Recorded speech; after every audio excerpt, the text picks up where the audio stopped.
ಸನ್ನಿಹಿತವಾಗ್ತಿದೆಯಾ ಕಲಿಯುಗದ ಅಂತ್ಯ. ಜಗತ್ತಿಗೆ ಗಂಡಾಂತರ ಮುನ್ಸೂಚನೆಯನ್ನ ಕೊಟ್ಟ ದೇವರ ಮೀನು. 2 ದಿನಗಳ ಹಿಂದೆ ಭೂಕಂಪದ ಮುನ್ಸೂಚನೆ ಸಿಕ್ಕಿದ್ದು ಹೇಗೆ? ಎಸ್, ಆಗಸ್ಟ್ 10ರಂದು ಕ್ಯಾಲಿಫೋರ್ನಿಯಾದ ಕರಾವಳಿಯಲ್ಲಿ ಡೂಮ್ಸ್ಡೇ ಎಂಬ ಮೀನು ಆಘಾತಕಾರಿ ಮುನ್ಸೂಚನೆ ನೀಡಿದೆ. ಈ ಮೀನು ಕಾಣಿಸಿಕೊಳ್ಳುವುದು ತುಂಬಾ ಅಪರೂಪ.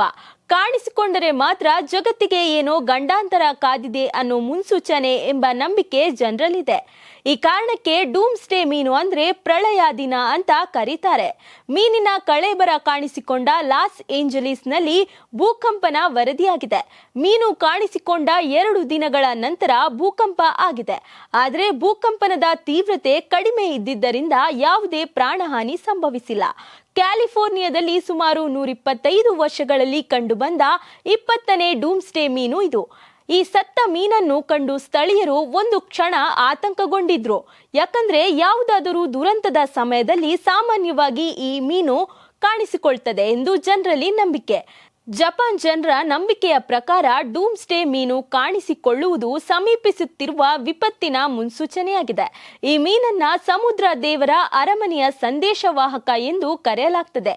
ದೇವರ ಮೀನು ಎಂದು ನಂಬಲಾಗಿದ್ದು, ಸುನಾಮಿ ಮತ್ತು ಭೂಕಂಪಗಳ ಬಗ್ಗೆ ಎಚ್ಚರಿಕೆ ನೀಡುವಾಗ ಈ ಮೀನುಗಳು ಕಾಣಿಸಿಕೊಳ್ಳುತ್ತದೆ ಎಂಬುದು ಜನರ ನಂಬಿಕೆಯಾಗಿದೆ. ಇದೀಗ ಕ್ಯಾಲಿಫೋರ್ನಿಯಾದಲ್ಲಿ ಭೂಕಂಪನ ಸಂಭವಿಸಿದ್ದು, ಡೂಮ್ಸ್ಡೇ ಮೀನು ಕಾಣಿಸಿಕೊಳ್ಳುವುದರ ಹಿಂದಿರುವ ಜನರ ಮಾತು ಇದೀಗ ನಿಜವಾಗಿದೆ. ಡೂಮ್ಸ್ಡೇ ಎಂದು ಕರೆಯಲ್ಪಡುವ ಈ ಓರ್ಫಿಶ್ ಸಾಮಾನ್ಯವಾಗಿ ಸಮುದ್ರದ ಕೆಳಭಾಗದಲ್ಲಿ ವಾಸಿಸುತ್ತದೆ. ಮೇಲ್ಮೈಯಿಂದ ಸುಮಾರು 700ರಿಂದ 3280 ಅಡಿ ಕೆಳಗೆ ಜೀವಿಸುತ್ತದೆ. ಆದ್ದರಿಂದ ಮೇಲ್ಮೈನಲ್ಲಿ ಈ ಜೀವಿ ಕಾಣಿಸಿಕೊಳ್ಳುವುದು ತುಂಬಾನೇ ಅಪರೂಪ.